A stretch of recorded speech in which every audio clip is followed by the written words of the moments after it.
বাবা তার সন্তানের নাম কিন্তু নমরুদ রাখে না। হয়তো তোমার বলে দুনিয়ার মানুষ, তোমরা তো মনে করো টাকা পয়সার মালিক হলে সফল হওয়া যায়। টাকা পয়সার কারণে যদি সফল হওয়া যেত তাহলে দুনিয়ার সবচেয়ে সফল ব্যক্তি হতেন। কারণ কি আল্লাহ এত সম্পদের মালিক বানিয়েছিলেন, তাফসীরের কিতাবের ভিতরে এসেছে। কারণ এর সম্পদের ধন ভান্ডারের চাবি বহন করার জন্য একদল মানুষ লাগতো, শুধু চাবি বহন করার জন্য একদল মানুষ লাগতো। ওই চাবি বহন করতে গিয়ে চাবির ভারে তাদের কাঁধটা নোয়া যেত। আচ্ছা আপনারা বলেন তো, কারণ সফল না ব্যর্থ? কারণও নাই, কারণের সম্পদও নাই, সব মাটির নিচে চলে গেছে। সফল হলো তারা, জান্নাত পাবে। লা ইয়াস্তাউই আসহাবুন নার ওয়া আসহাবুল জান্নাহ। শোনো গোলাম, তুমি শোনো, যারা জান্নাতে যাবে আর যারা জাহান্নামে যাবে তারা কখনোই সমান হতে পারে। আসহাবুল জান্নাতি হুমুল ফাইজুন। নিশ্চয়ই জান্নাতে যাবে যারা, সফল হবে তারা। জান্নাতীরা সফল, কে বলেছে? দেখেন আপনি কোটি কোটি টাকার মালিক, শিল্পপতি, কোটিপতি চৌধুরী, গুলশানে বাড়ি বানানিতে বাড়ি, ধানমন্ডিতে বাড়ি, মার্সিডিজ গাড়িতে ঘুরে বেড়ান, অট্টালিকা বিল্ডিং এ এসি রুমে ঘুমান। আমি তো বলি ভাই ও চৌধুরী, রাতের বেলা যদি মারা যাও তোমার স্বজনেরা করুণা করে রাতটুকু তোমাকে এসি রুমে থাকার সুযোগ দেবে না। প্রতিটা মসজিদের বারান্দায় একটা করে খাটিয়া আছে না নাই? রাতের বেলা বেরো গেলে ওই এসি রুম থেকে বের করে চৌধুরী খাটিয়ার উপরে শুয়ে বাড়ির বারান্দায় রেখে দেবে। চৌধুরীর হাতে একটা দামি ব্র্যান্ডের ঘড়ি ছিল, ওইটা কিন্তু স্বজনেরা খুলে নেবে। হাতে একটা দামি একুত পাথরের আংটি ছিল, ওইটা কিন্তু স্বজনেরা খুলে নেবে। চৌধুরী একটা দামি ব্র্যান্ডের চশমা পরতো, ওইটাও স্বজনেরা খুলে নেবে। গায়ে একটা দামি কোট ছিল, ওইটাও খুলে নেবে। একটা একটা করে খুলতে খুলতে তারে নিঃস্ব বানায়া দেবে। মায়ের পেট থেকে এসেছিল যেমন ঠিক চলে যাবে তেমন। টাকা পয়সা বাড়ি গাড়ি কিছুই সাথে নিয়ে যাবে না। ও আমার মা, আমার বোন, আমি তোমাকে বলছি, তুমি শোনো, একই অবস্থা হবে তোমাদের। মরার সাথে সাথে হাতের মালা, গলার মালা, কানের তোল, নাকের ফুলটা খুলে নেওয়া হবে, গায়ের জামাটা খুলবে, পণ্যের বস্ত্রটা খুলবে। সাদা কাফন ছাড়া সাথে কিছুই নিয়ে যাবে না। ওই কবরে তুমি একা, তুমি একা, তোমার আদরের সন্তান তোমার সাথে নাই, তোমার ভালোবাসার স্বামী তোমার সাথে নাই। তুমি বড় নেতা ছিলে, রাস্তায় যখন বের হতে শত শত কর্মী তোমার সাথে থাকতো। ওই কবরে তুমি একা, তোমার একজন কর্মী তোমার সাথে যাবে না।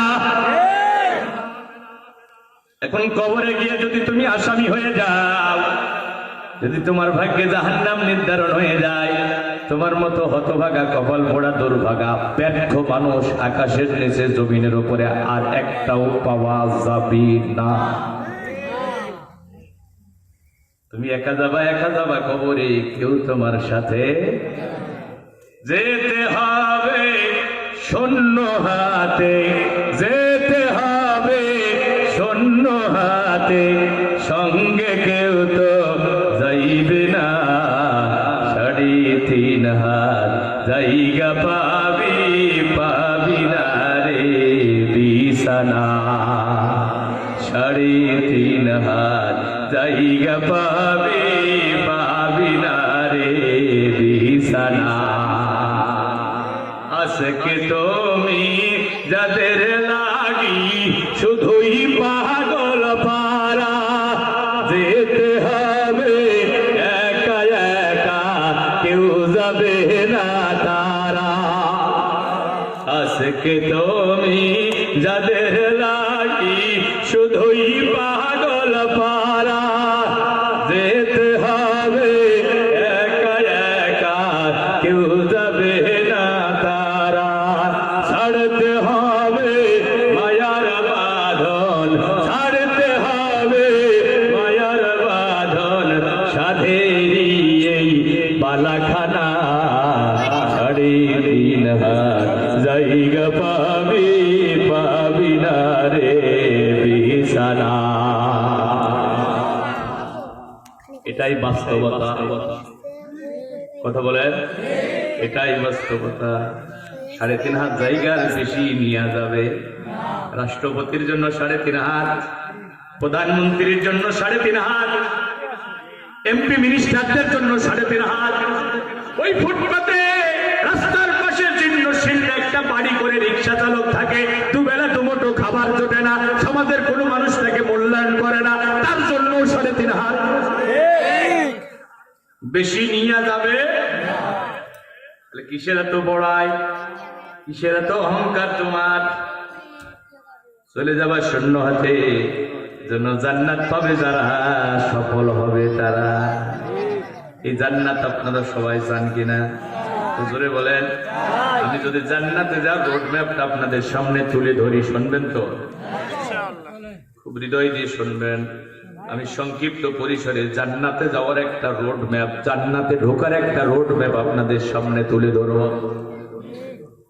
23 বছরের কোরআন 1 ঘন্টায় শোনানো যায় না। 23 বছর ধরে যে কোরআন নাজিল হয়েছে, আমি কি 1 ঘন্টা 1.5 ঘন্টায় সব বলে শেষ করতে পারবো? এই জন্য ধারাবাহিক ভাবে কোরআনের আলোচনা শোনা দরকার। কিন্তু এখন তো আমাদের দেশে শ্রোতা হচ্ছে ভ্যারাইটির শ্রোতা। কিছু শ্রোতা আছে সুরের পাগল, কিছু আছে কিস্সা কাহিনীর পাগল, কথা বলেন, কিছু আছে গানের পাগল। হ্যাঁ হ্যাঁ, কয় মাহফিলে গেলে কয় হুজুর আজকে এমন একটা কাহিনী বলবেন লোকেরা যেন একেবারে শেষ না করে বাড়ি না যায়। কাহিনী শোনায় লাভটা কি হবে বন্ধু? তোমার ঈমান আমল যদি ঠিক না থাকে। ও ভাই, নবীদেরকে আল্লাহ পাঠিয়েছে যে কয়টা দায়িত্ব দিয়ে, তার ভিতরে একটা দায়িত্ব হলো ইয়াতলু আলাইহিম আয়াতিহি ওয়া ইউযাক্কিহিম ওয়া ইউআল্লিমুহুমুল কিতাবা ওয়াল হিকমা।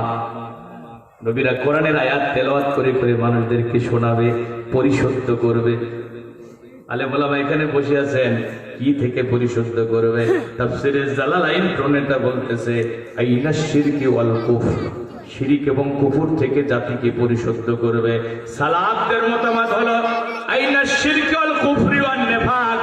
নবীরা কোরআনের আয়াত দিয়ে দিয়ে জাতিকে শিরিক কুফর নিফাক থেকে হেফাজত করবে, শিরিক কুফর নিফাক থেকে পরিশুদ্ধ করবে। কারণ এই তিনটা এমন বিধ্বংসী অপরাধ, কেউ যদি শিরিক করে তার ঈমানও থাকে না, আমলও থাকে না। কেউ যদি কুফরি করে তার ঈমানও থাকে না, আমলও থাকে না। কেউ যদি নিফাকে ইতিকাদিতে লিপ্ত হয়, তার ঈমানও থাকে না, আমলও থাকে না। নাওয়াকিজুল ইসলাম, সেই ইসলাম থেকে খারিজ হয়ে যায়। এখন এই আলোচনাগুলো নিরস আলোচনা, আপনাদের পছন্দ হবে না, এগুলোই শুনতে হবে। কারণ আপনি যদি বেঈমান হয়ে মারা যান, কোনোদিন জান্নাতে যেতে পারবেন না। আমি জান্নাতে যাওয়ার একটা রোড ম্যাপ সংক্ষিপ্ত আকারে তুলে ধরছি, খুব হৃদয় দিয়ে শোনার চেষ্টা করবেন। জান্নাতে যেতে চাই যারা, অবশ্যই 2টি শর্ত পূরণ করবে তারা। 2টি শর্তে জান্নাত। জোরে বলেন, কয়টি? সবাই মিলে বলেন তো। সাতক্ষীরার মুসলমানদের ইমানি জজবা তো অনেক চাঙ্গা, হ্যাঁ নাকি কম? বলেন না কেন? সাতক্ষীরার মুসলমানদের ইমানের স্পিরিট অনেক চাঙ্গা। কারণ সারা দুনিয়া দেখেছে এই রক্তাক্ত জনপদের মুসলমানরা ইমানের জন্য, ইসলামের জন্য সবচেয়ে বেশি পরীক্ষা দিয়েছে। এজন্য সিংহ শাবকের ন্যায় গর্জন করে কথা বলবেন, আওয়াজ হবে উচ্চ, কোরআনের পক্ষে, ইসলামের পক্ষে। খুব ভালো করে শোনেন, 2টি শর্তে জান্নাত। কে বলেছেন? সেই 2টি শর্ত কি? ইন্নাল্লাযীনা আমানু ওয়া আমিলুস সালিহাতি কানাত লাহুম জান্নাতুল ফিরদাউসি নুজুলা। ও গোলাম, ঈমান আনো, নেক আমল করো। এই 2টি শর্ত যদি তুমি পূরণ করতে পারো, আমি আল্লাহ তোমাকে যেন তেন জান্নাত দেব না, আমি আল্লাহ তোমার জন্য জান্নাতুল ফিরদাউসের মেহমানদারির আয়োজন করে রেখেছি। একটু জোরে বলা যাবে কি সুবহানাল্লাহ? কোরআনুল কারীমে এক জায়গায় না দুই জায়গায় না 87 জায়গায় আল্লাহ এই দুটি শর্তের কথা বলে দিয়েছে। কত জায়গায়? 87 জায়গায়। ঈমান আনো, নেক আমল করো, মহা পুরস্কার দেব। ঈমান আনো, নেক আমল করো, এমন জান্নাত দান করব যে জান্নাতের নিচ দিয়ে ঝর্ণা ধারা প্রবাহিত হয়ে গেছে। এই দুটি শর্ত আপনাদের জন্য আর মহিলাদের জন্য। বলেন না কেন? সাংবাদিকদের জন্য, আলেমদের জন্য। ঈমান আগে, তারপরে নেক আমল। ঈমান এবং নেক আমল এই দুটি শর্তে জান্নাতের ঘোষণা দিয়েছে কে? বলে জান্নাতে যাওয়ার প্রথম শর্ত হলো ঈমান। ঈমান ঈমান সবার আগে ঈমান। ইসলামে ঢোকার একটা গেট আছে, একটা তরুণদ্বার আছে, ওই গেটের নাম হলো ঈমান। ঈমানের গেট দিয়ে ইসলামে ঢুকতে হয়। ঈমান ছাড়া জান্নাতে যাওয়া যায় না। ঈমান ছাড়া কোনো আমল আল্লাহর দরবারে কবুল হয় না। তাহলে জান্নাতে যাওয়ার প্রথম শর্ত হলো ঈমান। নেক আমল কবুলের প্রথম শর্ত হলো ঈমান। খাঁটি ঈমান, বিশুদ্ধ ঈমান, শিরিক মুক্ত ঈমান, নির্ভেজাল ঈমান। ওমর ভাইরা, প্রিয় নবী বলেছেন আখলিস দীনাকা ইয়াকফিকাল আমালুল কলিল। ও আমার উম্মতেরা, তোমাদের ঈমান খাঁটি করো, ঈমান খাঁটি করো, অল্প আমলই তোমার নাজাতের জন্য যথেষ্ট হয়ে যাবে। ঈমান হলো 1, নেক আমল হলো 0। একের পাশে একটা 0 বসান, একের মান 10, এর একটা বসান 100, এর একটা বসান 1000, এর একটা বসালে 10,000, এর একটা বসালে 1 লাখ। এভাবে একের পাশে 0 বসাবেন যত, একের মান বেড়ে যাবে তত। কিন্তু আপনার 1 নাই। 0 বসাতে বসাতে যদি রাজধানী ঢাকা পর্যন্ত নিয়ে চলে যান, ও আমার ভাইরা বলেন তো, 1 বিহীন 0-র কি কোনো দাম আছে? 1 বিহীন 0-র যেমন দাম নাই, ঈমান ছাড়া নেক আমলের দাম নাই। দুনিয়ার একজন বেঈমান আল্লাহর জান্নাতে যেতে পারবি না। এটা আমি বলছি না। দলিল ছাড়া জমির দাম নাই, দলিল ছাড়া বক্তার বক্তৃতার দাম নাই। ও বক্তারা মানুষকে যখন ওয়াজ করে শোনাবে, ফাযাক্কির বিল কোরআন, কোরআন দিয়ে ওয়াজ করো, কোরআন দিয়ে ওয়াজ করো। তার কারণ ওয়াতাম্মাত কালিমাতু রাব্বিকা সিদকা, তোমার রবের কোরআনের ভিতরে একটা মিথ্যা কথা খুঁজে বের করা যাবে না। মান ক্বালা বিহি সাদাকা, প্রিয় নবী বলেছেন যারা কোরআন দিয়ে কথা বলে তারা দুনিয়ার সবচেয়ে সত্য কথা বলে।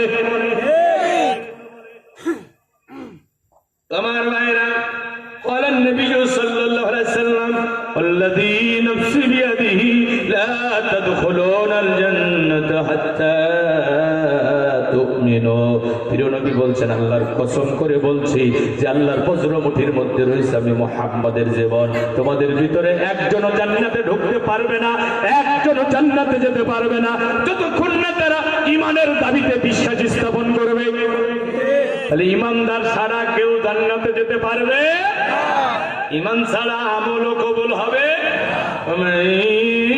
ইয়াকফুর বিল-ঈমানি ফাকাদ হাবিতা আমালুহু ওয়া হুয়া ফিল আখিরাতি মিনাল খাসিরিন। ঈমান আনো নাই, ঈমান আনো নাই, যত ভালো আমল তুমি করো না কেন সব আমি আল্লাহ বাতিল করে দেব। তোমার আমল শুধু বাতিল হবে না, তুমি আখিরাতের অনন্তকালের জীবনে জাহান্নামী হয়ে যাবা। কি বলছেন? দেখেন রাসূলুল্লাহর আপন চাচা আবু তালিব 45 বছর বিশ্ব নবীকে বুকের ভিতরে আগলে রেখেছেন। জন্মের আগে বাবা নাই, 6 বছর বয়সে মা নাই, 8 বছর বয়সে দাদা নাই। দুনিয়ার এতিমদের সর্দার বিশ্ব নবী চাচা আবু তালিব, কলিজার টুকরার সন্তান হযরতে আলী, কলিজার টুকরার সন্তান হযরতে জাফর, কলিজার টুকরার সন্তান হযরতে আকিল, কলিজার টুকরা মেয়ে উম্মে হানিকে যতটা না বেশি ভালোবাসতেন, ওই এতিম ভাতিজা মুহাম্মদকে তার চেয়ে অনেক বেশি ভালোবাসতেন। আবি তালিব বিশ্ব নবীর জন্য শিয়াবে আবি তালিবের 3 বছর জেলও খেটেছেন।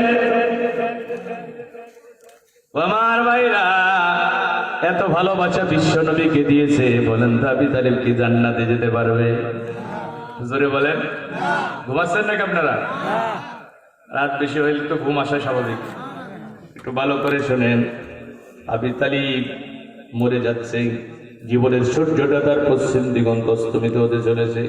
আল্লাহ নবী চাচার মাথার কাছে এসে বসলেন, ডাকতে বললেন, আম্মি কুল লা ইলাহা ইল্লাল্লাহ কালিমাতান আশহাদু লাকা বিহা ইনদাল্লাহ।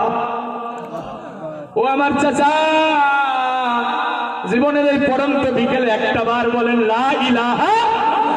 আমি আল্লাহর আদালতে দাঁড়িয়ে আপনার ইমানের সাক্ষী দেব। আমি আল্লাহর সাথে ঝগড়া করে হলো আপনাকে জান্নাতে নিয়ে যাব, কথা দিলাম।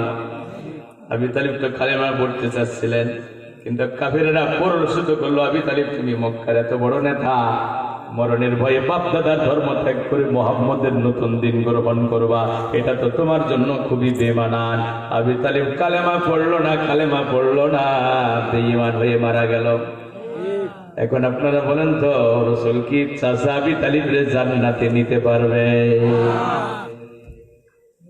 আল্লাহর নবী বলছেন, আমি আমার চাচার জন্য দোয়া করতেই থাকবো যতক্ষণ না আমার আল্লাহ আমাকে নিষেধ করেন। আল্লাহ কোরআনে নিষেধাজ্ঞা জারি করেছেন, মা কানা লিন-নাবিয়্যি ওয়াল্লাযীনা আমানু আইয়াস্তাগফিরু লিল মুশরিকিন ওয়ালাউ কানু লি কুরবা। নবী এবং মুমিনদের উচিত হবে না মুশরিকদের জন্য দোয়া করা, যদিও তারা তাদের নিকট আত্মীয় হয়, কারণ তাদের জন্য জাহান্নামের ফয়সালা করে দিয়েছেন কে? ইন্নী হারামতুল জান্নাতা আলাল কাফিরিন। দুনিয়ার সব কাফিরদের জন্য আল্লাহর জান্নাত হারাম, একজন কাফেরও আল্লাহর জান্নাতে ঢুকতে পারবে না। এটা আমি বলছি না, আল্লাহ বলছেন। এ ভাই, জাহান্নামীদের ভিতরে আবি তালিবের সবচেয়ে কম শাস্তি হবে। হাদিস শরীফের ভিতরে এসেছে, জাহান্নামের আগুনের তৈরি করা জুতা তার পায়ে পরাই দেওয়া হবে, মাথার মগজগুলো টকবক করে ফুটতে থাকবে। আল্লাহ রাসূল, যিনি হা বললে হালাল হয়ে যায়, না বললে হারাম হয়ে যায়, যার হাতের ইশারায় আকাশের চন্দ্র দ্বিখণ্ডিত হয়ে যায়, তিনি রাস্তা দিয়ে হেঁটে গেলে আকাশের মেঘমেলা ছায়া দান করে, যার চেহারা দেখলে এতিম সন্তানগুলো মা হারানোর বেদনা ভরে যায়, বিধবারা স্বামী হারানোর বেদনা ভরে যায়, ক্ষুধার্ত মানুষের পেটের ক্ষুধার যন্ত্রণা দূর হয়ে যায়, যিনি সাইয়্যিদুল মুরসালিন, তামাম পৃথিবীর নবীদের নেতা, যিনি সাইয়্যিদুল বাশার, তামাম পৃথিবীর মানুষের নেতা, তিনি তার চাচা আবি তালিবকে জান্নাতে নিতে পারবেন না, কারণ তিনি ঈমান আনে নাই। এখন নাকি পীর সাহেবরা জাহাজ নিয়ে আসবে, রাসূল তার চাচারে জান্নাতে নিতে পারলো না। পীর সাহেব তোমারে কেমনে জান্নাতে নেবে যদি তোমার ঈমান আমল ঠিক না থাকে? রাগ করছেন ভাই? আমি কিন্তু পীর বিরোধী না, পীর মানে উস্তাদ। আমি তো আমার উস্তাদকে সম্মান করি। আমি যখন যেটা জানি না, আমি আমার উস্তাদের কাছ থেকে জেনে নিই। ফাসআলু আহলা যিকরি ইন কুনতুম লা তা'লামুন। যদি তুমি না জানো, যারা জানে তাদের কাছ থেকে জেনে নাও। কথাকার যার কাছ থেকে জানবে সে আপনার উস্তাদ, সে আপনার পীর। কথা বুঝেন নাই? কিন্তু আমি পীরের কাছে মুরিদ হইছি, এই চিন্তা নেই হাসরের ময়দানে যদি ধরা পড়ে যায় পীর সাহেব আমারে জান্নাতে নেবে, পীর সাহেব জান্নাতে যেতে পারবে এমন কোন নিশ্চয়তা কি আছে? এই যে আমি হাসান আল মামুন সারা দেশে ওয়াজ করে বেড়াই, আমার পরিণতি কি হবে আমি নিজেই জানি না। আমি কেমনে আপনারে জান্নাতে নেব, আমার কি হবে আমি নিজেই জানি না। আমি তো নিজেকে নিয়ে পেরেশান। সেজদায় গিয়ে আল্লাহর কাছে কাঁদি, আল্লাহুম্মা জিরনি মিনান নার, ও আল্লাহ তুমি আমাকে জাহান্নামের আগুন থেকে বাঁচাইয়া দিও।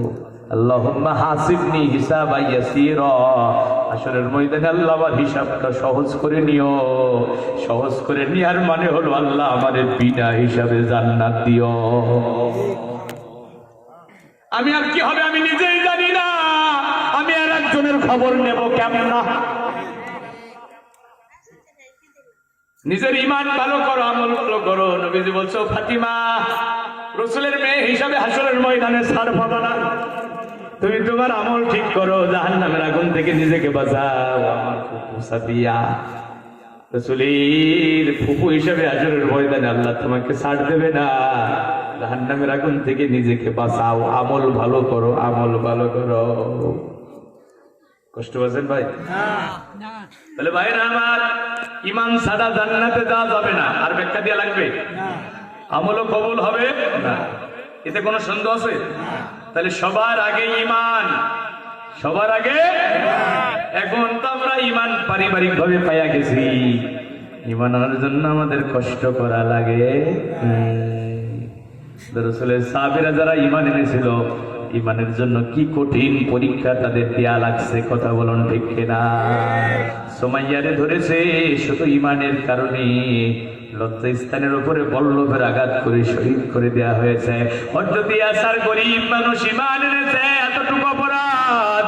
ইয়াসারের একটা পা ওর একটা উটের সাথে বেঁধেছি, আর একটা পা আর একটা উটের সাথে বেঁধেছে, দুইটা উট দুই দিকে চালিয়ে দিয়েছে, পাঁচ যেমন দ্বিখণ্ডিত হয়ে যায় ঈমানের কারণে, হযরত ইয়াসার জীবনটা দ্বিখণ্ডিত হয়ে গেছে।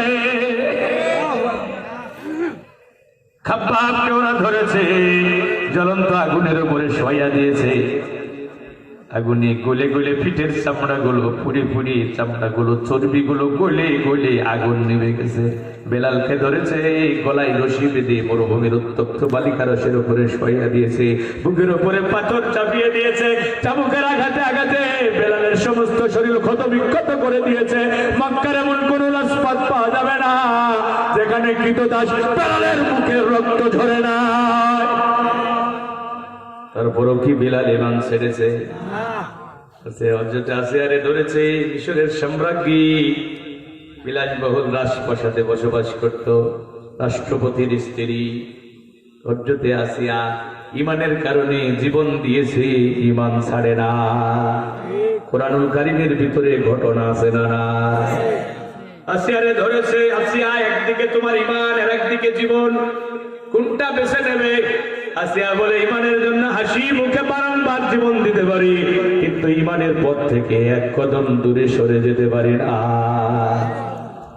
তার গ্রেফতার করে রিমান্ডে নেওয়া হলো।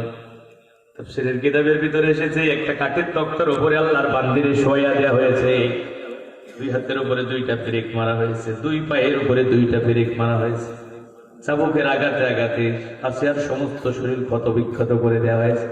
আসিয়ারে বলাই, আসিয়া এখনো ভেবে দেখো, এখনো ভেবে দেখো করবা কি? একদিকে তোমার ঈমান আর একদিকে জীবন। ঈমানের পথে থাকলে জীবন থাকবে না, আর জীবন যদি থাকে তাহলে ঈমান থাকবে না। কোনটা বেছে নিবে? আসিয়া বলেছে, হাসি মুখে মৃত্যুকে আলিঙ্গন করতে পারি, কিন্তু ঈমানের পথ থেকে এক কদম দূরে সরে যেতে পারি না। রাজপ্রাসাদের মায়া করলেন না, দাসীবাদী সোনা দানা গহনা জহরত কোনো কিছুর অভাব তার ছিল, কিন্তু ঈমানের জন্য সব ছেড়ে দিলেন। তিনি এখন মারা যাচ্ছেন, নির্যাতনের মাত্রা বাড়িয়ে দেওয়া হলো, তিনি এখন মারা যাচ্ছেন। মরতে মরতে আল্লাহর বান্দি আল্লাহর কাছে একটা ফরিয়াদ করেছিল, আছে, আর ওই ফরিয়াদটা কোরআনুল কারীমের ভিতরে আছে না? ও আমার মায়েরা, আমার বোনেরা, শোনো, আসিয়ার মতো জীবন সাজাও, আসিয়ার মতো ঈমান সাজাও। কি মান, কি মান! আসিয়া আল্লাহর কাছে ফরিয়াদ করছে, إذ قالت رب ابن لي عندك بيتا في الجنة ونجني من فرعون وعمله ونجني من القوم الظالمين. والله আমার অপরাধ এতটুকু, আমি তোমার রব হিসাবে গ্রহণ করেছি, তোমাকে সার্বভৌম ক্ষমতার মালিক মেনেছি, এই জন্য ওরা আমারে মারতেছে। ও আল্লাহ, আমি তো এখন মারা যাব, আমার কোনো দুঃখ নাই, বেদনা নাই, ফেরাউনের রাজপ্রাসাদ আমার দরকার নাই। আল্লাহ, মরণের পরে আমি আছি আর জন্য জান্নাতের ভিতরে তোমার পাশে একটা ঘর বানায়া দিও। ওই ঘরে বসে বসে আমি আছি আর তোমারে দেখে নয়ন জোড়াবো। সুবহানাল্লাহ বলেন। যেমন ইমান তেমন চাওয়া। তিনি বললেন, ফিরাউনের রাজপ্রাসাদ চাই না, জান্নাতের ভিতরে আমি তোমার পাশে একটা ঘর চাই। ও আল্লাহ, জান্নাতের ভিতরে আমরা গুনাহগার মানুষ, আমাদেরও তুমি একটা ঘর বানাইয়া দিও। আল্লাহ বলে, জিবরাইল জলদি করে যাও, আমার আসিয়া জীবন দিয়েছে, ঈমান ছাড়ে নাই। আমার আসিয়া ফিরাউনের রাজপ্রাসাদ ছেড়েছে, আমি আল্লাহরে ভুলে নাই। আমি আসিয়ার এই দোয়া শুধু মঞ্জুর করব না। যাও জিবরাইল যাও, আসিয়ার সুসংবাদ দিয়া দাও। দরাবাল্লাহু মাতালাল লিল্লাযীনা আমানু ইমরাআতা ফিরআউন। সারা দুনিয়ার ইমানদার মহিলাদের জন্য আমি আমার